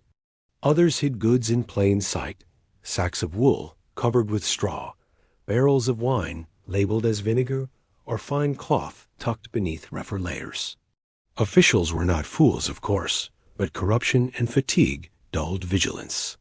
Not every wagon could be searched, not every claim disputed. Towns as communities sometimes resisted too. Councils negotiated exemptions with kings, arguing that their loyalty deserved reward. Ports lobbied for reductions in customs to encourage trade. Some towns gained privileges to collect and keep their own tolls, turning obligation into revenue. Citizens might grumble about paying, but they grumbled less if the money stayed within their walls, funding their own guards, walls, and wells. Still, resentment never vanished. It hummed beneath daily life, like the smell of smoke from 1,000 hearths. A man might pay the toll, but curse the officer under his breath. A woman might hand over her fee, but later tell a story mocking the greed of collectors. Children grew up hearing such mutters, absorbing the sense that taxation was inevitable, but always irritating. And yet there was resignation too. People understood that without tolls and duties, towns could not function. Walls would crumble, bridges collapse, guards go unpaid. No one wanted that. Better to pay the small fee at the gate than to risk raiders slipping through unguarded walls. Better to contribute to the market toll than to see stalls disappear. The resentment was real, but it coexisted with reluctant acceptance. Imagine walking through a medieval town at dusk. The market is closing, traders packing their wares, the smell of roasted meat fading into the night air. A collector sits at the gate, tally stick in hand, yawning after a long day. Merchants trudge past, handing over coins or goods, muttering quietly as they go. No revolt, no drama, just the daily rhythm of irritation and compliance. Above it all, the bells of the church tower mark the hour, as if to remind everyone that life continues, obligations and all. There is a certain timelessness to this scene. Even today, people complain about taxes, seek loopholes, and grumble about officials. The medieval world was no different. The details may have involved chickens and toll gates, rather than income forms and digital transfers, but the feeling was the same. Taxes were necessary, taxes were resented, and clever people always found ways to ease their burden. In the end, urban resentment and clever evasions formed part of the balance of medieval taxation. Too much pressure, and revolt might break out, as we saw in earlier centuries. Too little, and towns would starve for revenue. Between these extremes lay a delicate dance, officials demanding, citizens resisting, both sides compromising in small ways. The system endured, not because it was loved, but because it was tolerated, lubricated by humor, evasion, and the shared understanding that, however unpleasant, it was inescapable. So as you drift further into thought, picture a quiet medieval street after dark. The toll collector has gone home, the gates are closed, the market silent. But in cottages and taverns, townsfolk whisper about tomorrow's dues, tomorrow's tolls, tomorrow's inspections. Their laughter is wry, their curses soft, but their compliance assured. And thus the medieval town sleeps, wrapped not only in walls and night, but in the constant, subtle fabric of taxation. When speaking of medieval taxation, England occupies a rather special place in history. It is not that English kings invented the tax. Everyone everywhere had been taxing since the first sack of grain was cultivated. But the English, particularly after the Norman conquest of 1066, became unusually meticulous in recording exactly who owed what. They left behind one of the most extraordinary documents of the Middle Ages, the Doomsday Book. Imagine the year 1086. William the Conqueror, who had seized the English throne 20 years earlier, was firmly in power, but not entirely secure. He needed to know what resources lay at his disposal, how much land, how many households, how many oxen, pigs, and fisheries could be called upon for revenue. And so he ordered a great survey. Royal commissioners traveled through every shire, visiting towns and villages, interrogating landholders, priests, and peasants. They asked questions with the persistence of a tax collector and the patience of a scribe. The result was the Doomsday Book, a monumental ledger that catalogued the wealth of an entire kingdom. It recorded who owned each manor, how much land was under the plow, how many tenants worked it, how many mills turned, how many pigs could forage in the woods. Even the number of beehives was sometimes listed. For William, this was not idle curiosity. It was a tax manual. With the book in hand, he could assess obligations, levy dues, and ensure no resource slipped from his grasp. The very name Doomsday reflects its gravity. To contemporaries, it was as final and unchallengeable as the Last Judgment. Once your land, animals, or obligations were inscribed, there was no appeal. It was, in effect, the great book of English taxation, and it remained a reference for centuries. Few medieval monarchs elsewhere had such a detailed survey. England's system was unusual, not only for its thoroughness, but for the way it tied taxation to written record, giving a permanence to obligations that oral custom alone could never enforce. From this legacy grew England's later taxes. One of the most famous was the geld, a land tax originally dating back to Anglo-Saxon times, but expanded under the Normans. The geld was assessed per hide, a unit of land measurement, not always precise, but sufficient for fiscal purposes. Collectors arrived with their tallies, and households paid accordingly. Because the Doomsday Book had recorded so much detail, officials could cross-check, ensuring that lords and peasants alike did not conveniently forget their obligations. England also became known for its tallies, quite literally, sticks of wood notched to record payments. The collector would cut a tally stick down the middle, giving one half to the payer, the other kept by the treasury. When the two halves were later matched, the authenticity of the record was confirmed. This may sound primitive, but it was remarkably effective, and tally sticks remained in use for centuries.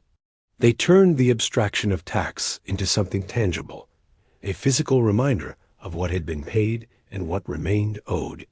Over time, English kings introduced more specific levies. There were customs on wool, England's great export, which became a backbone of royal revenue. Wool was so valuable that it was sometimes called the jewel in the realm's treasury. Merchants paid heavily for the privilege of shipping it abroad, and kings grew rich on the fleeces of countless sheep. There were also taxes to fund particular projects. The Saladin tithe of 1188, for example, was levied to support the Third Crusade. It required everyone, from peasant to noble, to pay a tenth of their income or movable property. It was framed, as we discussed earlier, as both a spiritual and patriotic duty. Records suggest it was collected with unusual efficiency, perhaps because the doomsday legacy of record-keeping had prepared England for such a wide-reaching levy. Not all taxes were accepted quietly. In 1215, discontent with King John's heavy taxation helped drive the barons to rebellion, resulting in the Magna Carta. Among its many clauses, the charter insisted that the king could not levy certain taxes without the consent of his barons. This was not democracy as we know it, but it was a significant curb on royal power. Taxes had sparked not only local grumbling, but constitutional change. Parliament itself, as it developed in later centuries, became closely tied to taxation.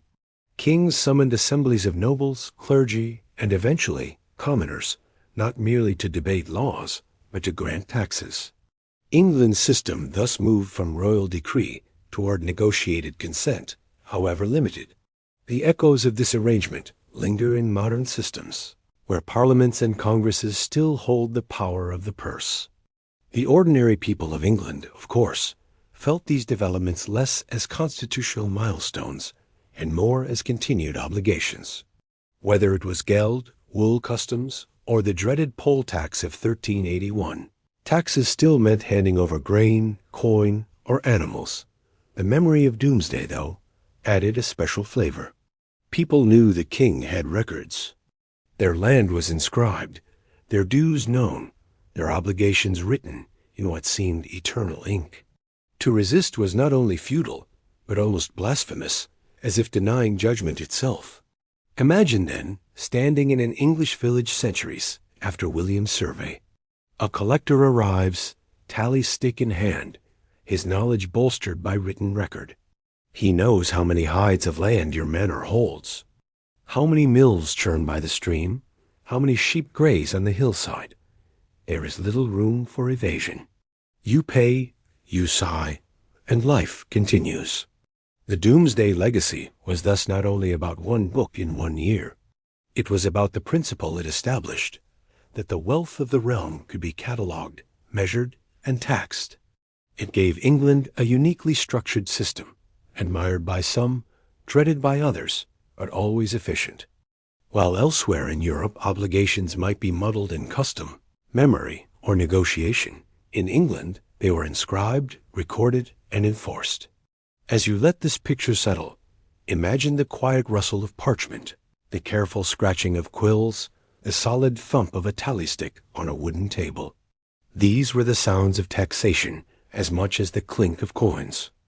England, through its Doomsday Legacy, gave taxation a permanence that shaped not only medieval life, but the very foundations of governance for centuries to come. If England's Doomsday Legacy was remembered for its meticulous accounting, France was remembered for two particular taxes that lingered in the memory of its people with something closer to bitterness: the taille and the gabelle. Each was simple in concept, unavoidable in practice, and heavy in consequence. Together, they became the cornerstones of French fiscal life, shaping not only medieval society, but the centuries that followed. The tale was, at heart, a tax on land and households. It began modestly, as a levy imposed during times of war. Kings and lords demanded contributions from peasants to fund campaigns, much as their English counterparts did. But over time, what was meant as an extraordinary measure hardened into a permanent feature of life. The tale became annual, then regular, and eventually expected. What had once been temporary was now inevitable. Imagine a peasant family in rural France. Their cottage stands by a field of rye, their days filled with the steady rhythm of plowing, sowing, and harvesting. At the end of the season, they set aside a portion for food, another portion for rent to their lord, another tenth for the church. And then, inevitably, there is the tale. It is not a specific chicken or a sheaf of grain, but a general levy assessed upon the household. Collectors arrive, make their calculations, and demand their share. For the peasant, it is simply another subtraction from a harvest that already feels thin. The tale was particularly resented because it fell heavily on peasants, while nobles often enjoyed exemptions. The very people who could most afford to contribute, the aristocracy with their broad lands and deep purses, were shielded by privilege. The logic was feudal. Nobles gave service, wielded swords, and risked their lives in war. Peasants, by contrast, were expected to support these endeavors financially. The imbalance was plain, and resentment smoldered. To work the soil after year, only to see nobles ride past untaxed, must have left a bitter taste. And yet, the tale persisted because it was effective. It generated steady revenue for kings and lords, filling coffers with the resources needed for war, court, and administration. Unlike customs duties, which depended on trade or tithes, which flowed to the church, the tale tapped directly into the mass of rural households, the largest segment of the population. Its universality made it reliable, its weight made it resented. If the tale was broad, the gabelle was specific. It was a tax on salt. At first glance, this may seem trivial. Salt, after all, is hardly luxurious. But in the medieval world, salt was essential. It preserved meat through the winter, flavored otherwise bland fare, and sustained human and animal health. To tax salt was to tax survival itself. The gabelle was clever in its structure. It did not simply charge for owning salt, but regulated its distribution. In many regions, people were required to buy a fixed amount of salt each year, at prices set by the crown. This meant that even if your household needed little, you still had to purchase your quota. The salt was sold from royal warehouses, carefully monitored and taxed heavily. It was, essentially, a state monopoly. Picture a family trudging to the salt warehouse, coins in hand. The clerk weighs out their portion, records the purchase, and hands over the precious crystals. The price is high, but refusal is impossible. Without salt, food will spoil, animals will suffer, life itself becomes precarious. And so the gabelle guaranteed revenue in a way few other taxes could. It turned necessity into profit, obligation into certainty. Resentment, of course, was inevitable. People grumbled that they paid not only for the salt they used, but for salt they didn't want. Smuggling became rampant. Along coasts and borders, clandestine trade in untaxed salt thrived. Peasants carried small pouches hidden beneath clothing. Merchants transported barrels concealed among other goods. Children acted as couriers. Whole communities winked at these evasions, seeing them not as crime, but as common sense. Officials responded with patrols, inspections, and punishments. Yet the smuggling continued, a constant cat-and-mouse game that lasted for centuries. The gabelle was also deeply unequal. Different regions of France paid different rates. Some provinces, considered pays-exempts, were spared the burden altogether, often as a reward for loyalty or through historical accident. Others, especially in the north, bore the heaviest weight. The unevenness was glaring, and resentment turned not only against the crown, but between provinces. People in taxed regions muttered about the injustice of their neighbors' freedom. Together, the taille and gabelle wove themselves into the very fabric of French life. To be French in the Middle Ages was, in a sense, to pay these taxes. Year after year, collectors moved through villages, scribes recorded obligations, and peasants surrendered coin or goods. The repetition made them seem permanent, almost natural, like the turning of the seasons. But beneath the surface, irritation grew. These taxes helped fund France's grandeur. Cathedrals rose, armies marched, courts glittered. Kings could wage wars with England, host elaborate feasts, and support artists, all on the backs of these levies. Yet the peasants saw little of this splendor. For them, the taille meant fewer loaves on the table, and the gabelle meant salted pork that cost more than it should. The connection between their sacrifice and the crown's magnificence was distant and often bitter. Imagine now a French village at collection time. The steward arrives, parchment in hand, flanked by guards. Families step forward, hand over coins, receive receipts. Some sigh, some mutter, some glare silently. A few sneak away to meet a smuggler, purchasing cheaper salt in the shadows. Children listen to their parents complain, absorbing the lesson that taxes were both inevitable and unfair. The cycle repeats year after year, embedding itself in the collective memory of a people. In later centuries, the taille and gabelle would become rallying cries during the French Revolution. The grievances were not invented in the 18th century. They were centuries old, rooted in medieval practice. The peasants who stormed the Bastille were heirs to peasants who had cursed the taille in 1350 and who had smuggled salt in 1450. The continuity is striking. Taxes endured. Resentment endured with them. For medieval France, however, revolt was not always an option. Most people complied, even as they grumbled. The king was distant, powerful, and wrapped in divine authority. To refuse was to risk fines, confiscation, or worse. And so compliance became habitual, a weary acceptance. But it was never love. The taille and gabelle were tolerated, not embraced, endured, not admired. They were the quiet burdens that sustained a kingdom, even as they gnawed at the patience of those who bore them. As you picture this, imagine the weight of a single pinch of salt. Tiny, crystalline, almost invisible.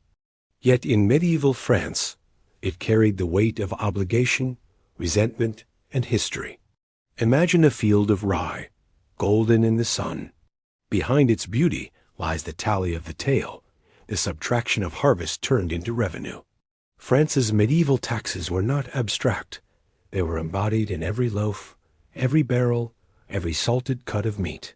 They were woven into daily life, as ordinary and as resented as the weather. If England prided itself on the order of the Doomsday Book, and France suffered under the heavy regularity of the taille and gabelle, the Holy Roman Empire offered a different story altogether. Here, taxation was not centralized, nor uniform, nor even predictable.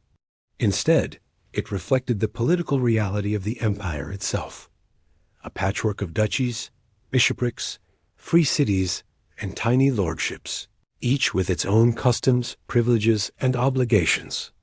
The Holy Roman Empire was less a nation than a mosaic. Stretching across modern Germany, Austria, Switzerland, the Low Countries, and northern Italy, it contained hundreds of political entities. Some were vast duchies, ruled by powerful families. Others were little more than a castle and a few villages. The emperor, grand in title, often had less direct control than many of the lords beneath him. And this fragmentation shaped taxation. Imagine a merchant traveling down the Rhine. He begins in Strasbourg, loads his boat with wine, cloth, or grain, and sets off downstream. At each bend in the river, another toll station appears. A castle looms above, a flag flutters, and men lower chains across the water. The merchant halts, hands over coin, and continues. A few miles later, another station, another castle, another flag, another demand. By the time he reaches Cologne, he has paid toll after toll. His profits diminished, but his patience remarkably expanded. These river tolls were notorious.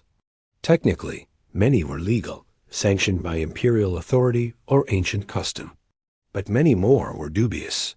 The so-called robber barons of the Rhine erected towers, declared their right to levy tolls, and enforced it with crossbows. To the merchant, it scarcely mattered whether the toll was legitimate or not.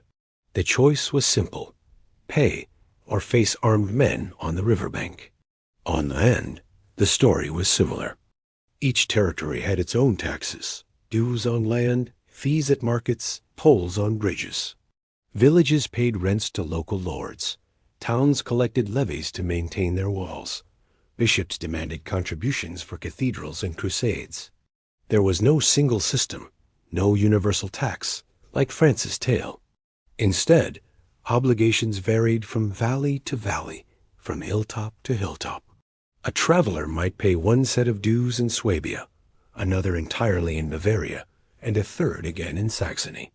The emperor himself relied less on direct taxation and more on contributions negotiated with his princes. Imperial diets, assemblies of nobles and bishops, debated what each territory should provide. Sometimes the emperor received money, other times troops, supplies, or symbolic gestures. It was a system of bargaining rather than command. The emperor asked, the princes haggled, and the outcome was a compromise. This gave the empire a peculiar rhythm. Taxation not as decree, but as negotiation, sometimes endlessly delayed. Free cities added another layer. Places like Nuremberg, Lübeck, and Frankfurt enjoyed significant autonomy. They levied their own taxes, funded their own defenses, and guarded their privileges fiercely. To live in a free city was to exchange the obligations of rural lordship for the obligations of urban citizenship. You paid guild dues, market tolls, and civic taxes, but you did not necessarily bow to a distant noble. Instead, your obligations were to the city council, a body of patricians who looked after both their own interests and, in theory, those of the community. The church added further complexity. Bishoprics and abbeys controlled vast lands, often exempt from secular taxes. Instead, they imposed their own levies on tenants, collected tithes, and sometimes extracted extraordinary contributions for building projects. Cathedrals, like those in Cologne or Mainz, were not funded by generosity alone.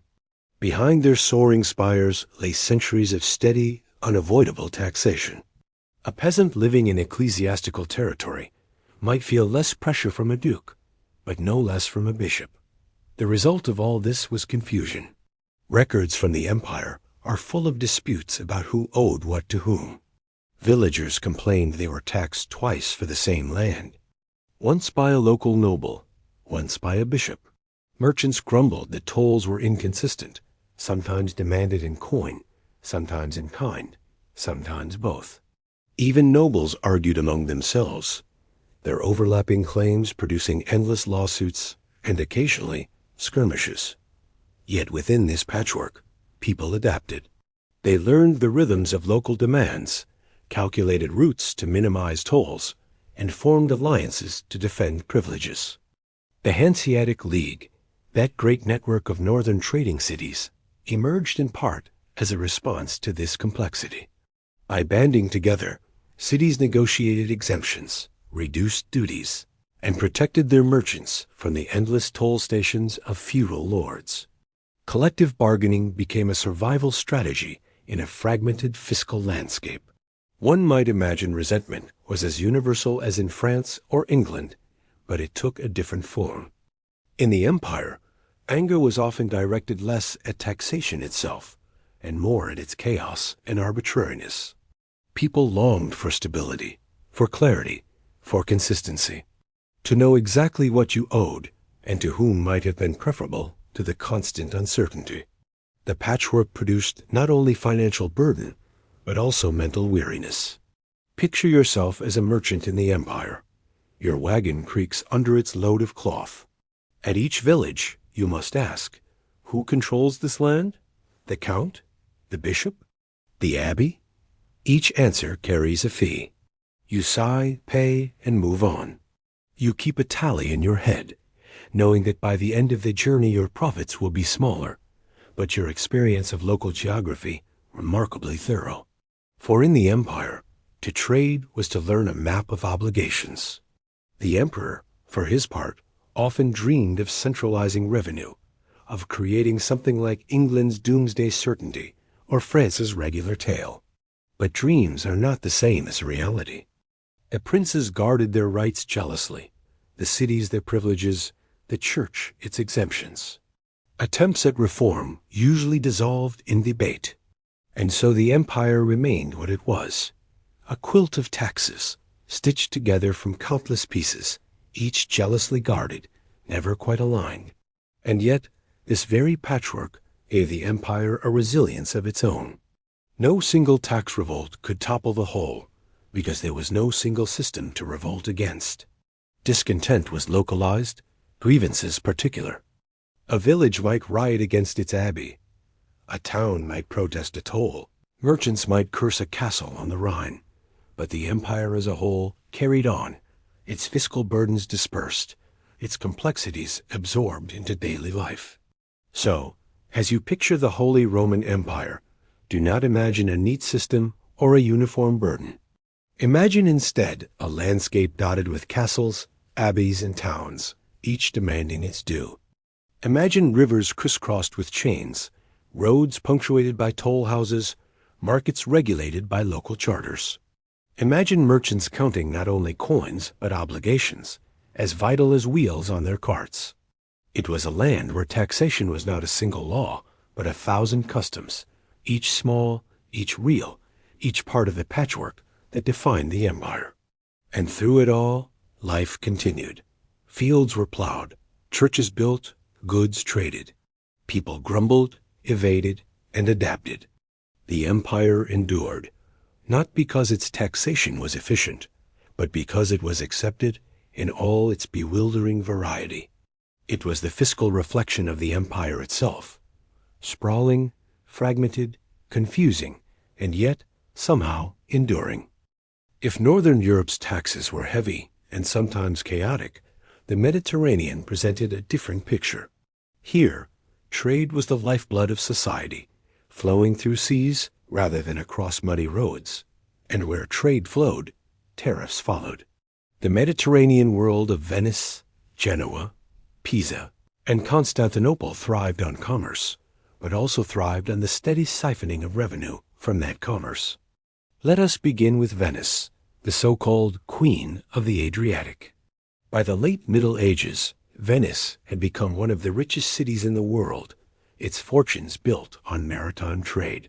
Spices from the East, silk from China, grain from Egypt, timber from Dalmatia, all poured into its lagoons to be redistributed across Europe. Venice's wealth was no accident. It was engineered through a web of tariffs, harbor dues, and customs that ensured every cargo contributed to the city's treasury. Imagine sailing into the Venetian lagoon after weeks on the Mediterranean. The bell towers of San Marco glint in the sun, and ahead lies the bustling port, filled with ships from every corner of the known world. Before you unload so much as a sack of pepper, officials board your vessel. They carry ledgers, quills, and an authority backed by centuries of practice. Each barrel, each bundle, each bale is recorded. Tariffs are calculated according to intricate schedules, higher for luxuries like spices and silk, lower for staples like grain. Payments are demanded before goods can be sold. The Venetians prided themselves on their bureaucracy. Customs houses lined the harbor, clerks scribbled furiously, and receipts were issued with precision. Corruption was not unknown, but compared to the robber barons of the Rhine, Venice offered predictability. Merchants paid grudgingly, but at least they knew what to expect. The revenue funded Venice's navy, its glittering palaces, and the salaries of the very officials who enforced the system. To buy pepper in Venice was to taste not only the East, but the salt of tariffs. Elsewhere in Italy, similar systems prevailed. Genoa, Pisa, and Florence all levied duties on goods passing through their harbors and markets. Florence, though inland, taxed cloth production relentlessly, ensuring that every bolt of woolen fabric contributed to civic wealth. Genoa, like Venice, taxed maritime trade heavily, with port fees, anchorage dues, and customs levies forming the backbone of its finances. These cities competed fiercely, but all understood the same principle. Trade was taxable, and taxable trade was the foundation of power. Beyond Italy, the Byzantine Empire offered another example of sophisticated taxation. Constantinople, the imperial capital, was strategically placed at the crossroads of Europe and Asia. Its harbors bustled with ships carrying grain from the Black Sea, silk from the East, and luxuries from Arabia. The Byzantines taxed it all. Customs duties in Constantinople were organized with characteristic Byzantine thoroughness. Goods entering the city passed through customs houses where officials, often trained in law and accounting, assessed value and levied dues. Rates varied, sometimes reaching 10% of the cargo's value. For merchants, this was significant, but Constantinople's markets were so vast and profitable that they endured. To sell in the greatest city of the medieval world was worth the toll. The Byzantine state also taxed internally, with land taxes forming a major part of revenue. Farmers paid according to the size and productivity of their holdings. The system was carefully recorded in cadasters, land registers maintained by imperial officials. Compared to the patchwork of the Holy Roman Empire, the Byzantine approach was centralized, bureaucratic, and relentless. The empire's survival for over 1,000 years owed much to this steady fiscal machinery. Salt taxes existed here too, along with levies on wine, oil, and other staples. Urban markets were monitored by officials, known as the agronomoi, who enforced both quality and pricing, while ensuring taxes were collected. To stroll through a Constantinople marketplace was to encounter not only the richness of goods, but the visible presence of state oversight. Merchants sometimes resented Byzantine bureaucracy, but they also relied on it. The predictability of taxes, the security of trade routes patrolled by imperial ships, and the stability of Byzantine coinage made the empire attractive. In a world of robber barons and arbitrary tolls, the Byzantine system felt, if not light, at least orderly. The Mediterranean world thus presented a paradox. Taxes were heavy, but they underpinned prosperity. Venice could not have built its glittering basilicas without tariffs on spice. Genoa could not have armed its fleets without port duties. Constantinople could not have survived centuries of war and intrigue without land taxes and customs. People grumbled, as they always did, but they paid because the system worked. Of course, evasion still occurred. Smuggling was as alive in the Mediterranean as in northern France. Ships might offload part of their cargo in hidden coves, avoiding port duties.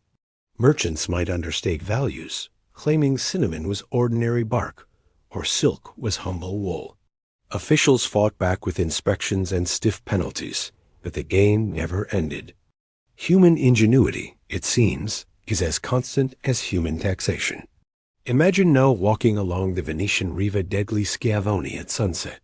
Ships creak in the harbor, gulls wheel overhead, and clerks hurry with their ledgers. Merchants haggle, sailors unload, and in the background, officials note every barrel. The city glows with wealth, its palaces gleaming, its canals bustling. And behind it all lies the quiet certainty of tariffs, the steady flow of revenue that makes the spectacle possible. Or picture Constantinople, its great walls looming, its harbor crowded with ships from every horizon. In the customs house, an official dips his quill, notes the cargo, and calculates the duty. The merchant sighs, pays, and moves on. Outside, the streets hum with trade, the markets overflow, and the empire endures, not on glory alone, but on the careful arithmetic of taxation. The Mediterranean states remind us that taxation was not only about burden, but about opportunity. It was the price of participating in the most vibrant trade networks of the medieval world. To pay a tariff in Venice was to gain access to Europe's richest markets. To pay a duty in Constantinople was to tap into the crossroads of continents. It was resented, yes, but it was also a passport to prosperity. And so, while peasants in France cursed the tail and English villagers muttered about geld, merchants in Venice and Constantinople cursed tariffs and paid them anyway. For in the end, medieval taxation, whether in muddy villages or glittering courts, was always the same.